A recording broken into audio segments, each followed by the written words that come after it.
how long do I have to wait to file bankruptcy if I recently transferred money from my IRA to my savings? This is a fantastic question. I really wish you would have watched the show like a week or 2 weeks ago when we talked about don't take money out of your IRA or your 401k or any other exempt asset and transfer it to your savings. Once you do that, there's two things are going to happen. You're probably going to get hit with a penalty for taking out money out of your retirement account, like a 10% penalty. Number two, you're going to get taxed on that money, so make sure you put that money aside. If you took out $10,000, you're going to get a $1,000 penalty, and then you get it whacked for taxes on the money you took out. That's a problem. Number three, you've just transferred money from an exempt asset, which could not be not be considered an asset. It's an asset, but it's exempt, so it's off the table.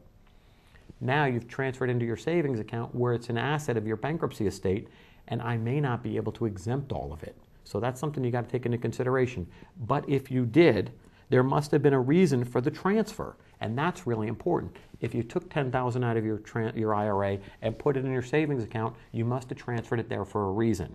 In other words, maybe you didn't have enough money to live on, you needed to make your house payment, you needed to catch up on your car payments, you had to pay the electric bill because they were going to turn it off. I don't mind that. Take care of that problem. Make sure you pay the electric bill. Make sure if you want to keep your house, you pay for it. If you want to keep your car, you got to pay for it, or chances could be repossessed, and you don't want that. Take care of those expenses. Use that money for living expenses.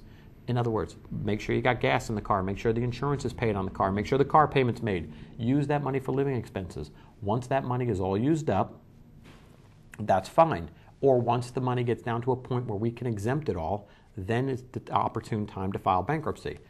At the same time, we may want to wait 1 month because let's say your car insurance is coming up and you want to make that payment.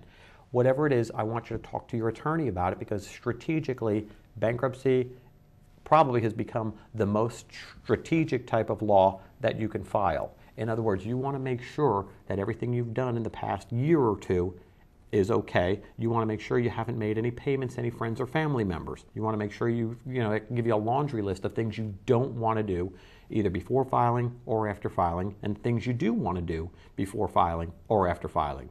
And like I said, we were talking about paying the credit cards or using the credit cards. I don't want you using the credit cards. So really, we got to look at each case individually and plan accordingly so that we're maximizing your exemptions, maximizing your expenses and your deductions and your income. I want people to earn a good living, but I also want them to be able to take care of their dog at the end of the day and their kids and their family and make sure they have a roof over their heads.